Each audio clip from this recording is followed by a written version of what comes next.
Dr. Sandal here, founder of Optima Clinic, breaking the boundaries of mainstream medicine. I'm here with my intrepid companion, Eliza. She helps run our social media. Big round of applause, please. And today we want to talk about mold, and we wanted to play a little bit with a more conversational style. Eliza had a lot of questions about mold and mold toxicity, and we thought it might be fun if we kind of just talked about it. Yeah, so we live in a rental, and our upstairs shower did not have a door on it. It was just a rod with a curtain. And so when we moved in there, we noticed there was like flakes of the paint chipping next to the shower, which we assume from moisture. And so we had a door installed, but that part of our wall hasn't been fixed yet by our landlord. And I mean, my daughter and I both get rashes all the time, and just kind of unexplained things going on all the time. And since working here, I've just seen that so much of it is mold toxicity seems to be at the root of a lot of issues. Yeah, mold toxicity is definitely a common missed cause of chronic inflammation. And then, of course, like you're saying, that chronic inflammation comes out in a bunch of different ways. Rashes are one of those ways. Asthma and allergies are a really common way. And you know, we're going to get that sort of secret inflammation from having food sensitivities, from having toxins in our body we're not clearing. Molds are one of those. And so there's a lot of different things that can cause that chronic inflammation, which then comes out as some sign. You know, that's our body talking to us. It's like, hey, you know, something's not right. Yeah. Pay attention. And you're exactly right. You know, especially here in Lawrence, for some reason or another, I hear that it's because we have really odd soil. There's a lot of water damage and a lot of mold. And so we see a ton of this here, and we're not that uncommon. Mold injury is incredibly underdiagnosed.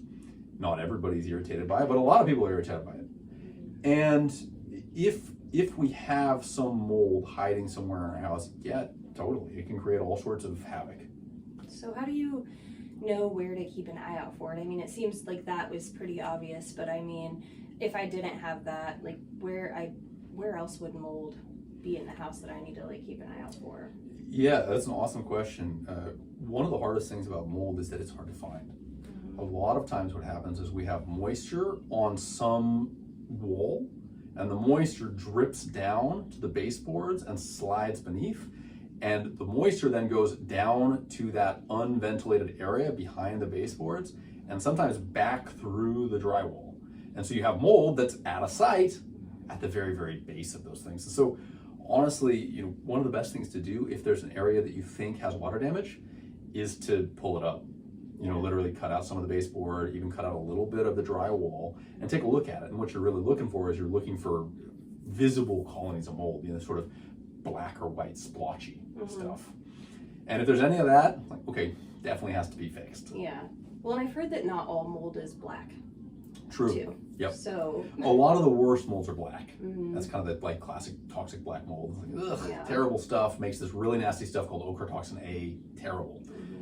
But there are a lot of molds that aren't that bad, but they're still inflammatory. Okay. So once you get it up and out of your house, if you're able to do that, then what would be the next step to kind of detox from all that mold? That's also an awesome question. You know, the first step of fixing mold toxicity in someone is to fix the source of it. So if it's in your house, you have to fix the house, because you could do all sorts of difficult ways of getting rid of the mycotoxins or mold toxins from your own body. But if it just keeps on coming back in, it's not a waste of time, but it's inefficient. It's better to get rid of the source first. Yeah, exactly right. I often use the analogy of a cup of water, and there's a leaky faucet that's just leaking water into that. It's like, okay, we want a dry cup. Well, how do we do that? Sure, we can drill a hole in the bottom of the cup, but don't forget to turn off the leaky faucet. Right. That makes sense. So for mycotoxins, if we want to then drill a hole in the bottom of the cup, it's like, let's say we've turned off the faucet. Okay, awesome, but now we have to drain this thing because I have this chronic inflammation stuck in my body. And a lot of times this is genetically linked. People who have limitations in getting rid of their mycotoxins, those mold toxins, they just get stuck. And then generally they get more and more and more ill over their lifetime if they're not able to pull that stopper and drain that cup, if you will. So we can accelerate that even in people who really have severe genetic limitations and being able to get over that. And it's all about detox. Detox, really there are three primary things you have to do. You have to mobilize toxins out of storage. You have to chemically conjugate it once it's in circulation, out of storage, and then you have to excrete it. And so for mold, there are a lot of different people who will tell you a lot of different ways to do this. What's most important is what works for you. If you have something that works for you, that's great. Obviously, the more scientific and data-driven we can be, the more certain you're going to be about that. And so one of the first things I always tell people to do is that if you're really serious about checking for mold and getting rid of mold, get a urine mycotoxin panel, because that will tell us the mold that you have in you. And I should be more specific, it'll tell us about the mold toxins that you have in you. Mycotoxins aren't literally mold growing in us. Toxic from the mold. Yeah, exactly right. So what would symptoms be of mold toxicity? Or if someone were to go to mainstream medicine, is that something that would ever even be brought up? Or is it something that's typically overlooked or diagnosed as something else maybe? Yeah, absolutely. It's massively missed. As MDs, like if you look at the diagnostic criteria that MDs use, there's not really that much attention paid to molds.